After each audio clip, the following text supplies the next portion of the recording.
Hello everyone. In this application example number 9 we are asked to analyze this preliminary flow sheet using the minimum approach of 20 Celsius, and we are asked to do it through the grand composite curve and also to dimension utilities.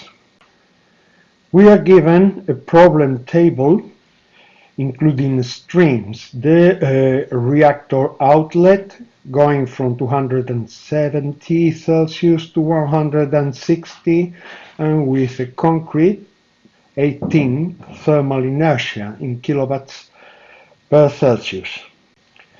This gives us a duty of 1980 kilowatts of cooling for this stream, with a heat transfer coefficient that we don't gonna use.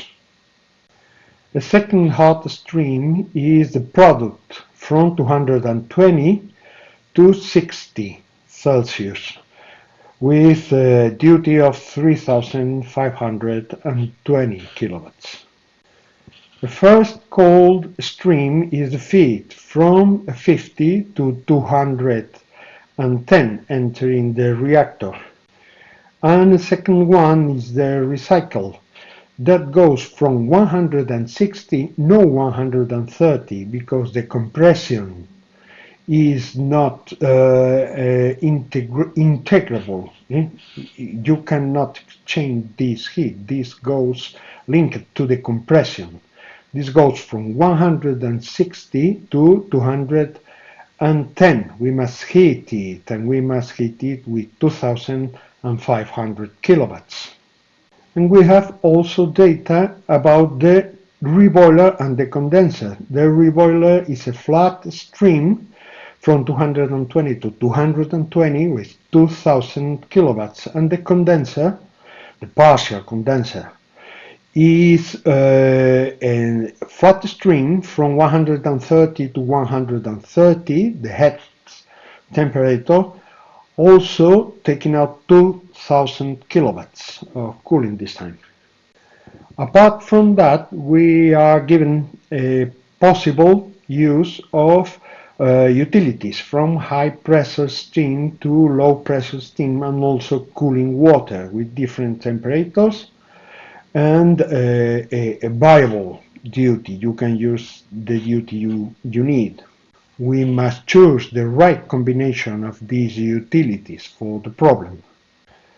Then, with this problem table including condenser and reboiler, and with a minimum approach of 20 Celsius, you can build the cascade, apply the problem table algorithm, or using the web application to build the grand composite curve.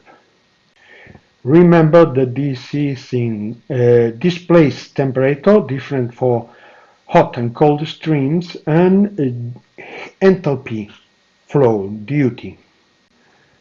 You can see from the problem table algorithm or the diagram that the minimum heating is 3000 kilowatt, this gap at the top, and the minimum cooling is 2800, the final gap, the horizontal coordinate of the last point in the curve.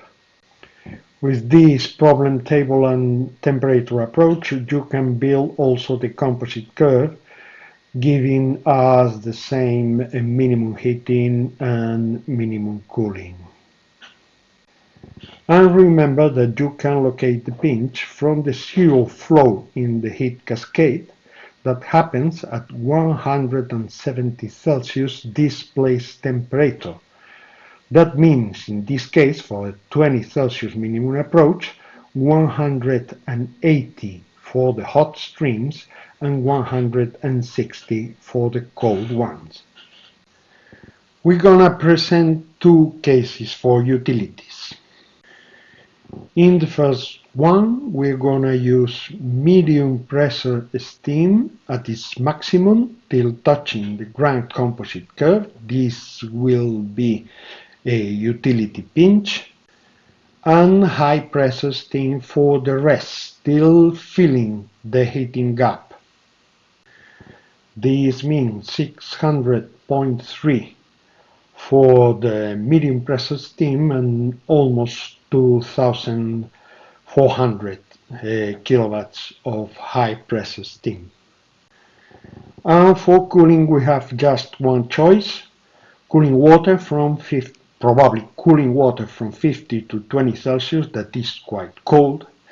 Then we can use it this side for filling the cooling gap, and this means 2800 kilowatts.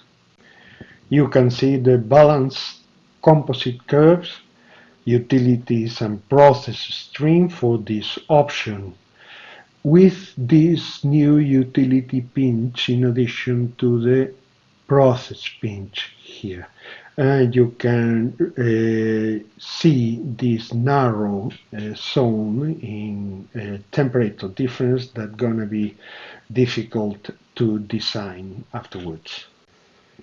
And here you have the second case, using the same high and medium pressure steam for heating and generating low pressure steam. It is using it as cooling instead of heating. This generated steam will be sent to the steam main and using in other part of the process. The rest of the cooling is provided with the same cooling water. That, of course, is not the total one, but 2,600 kilowatts. You can see here the balanced grand composite curve, including process streams and utility streams, and showing the two pinches, the process and the utility pinch. You can see at the cascade that this doesn't need heating, doesn't need cooling because it is balanced. And this is all.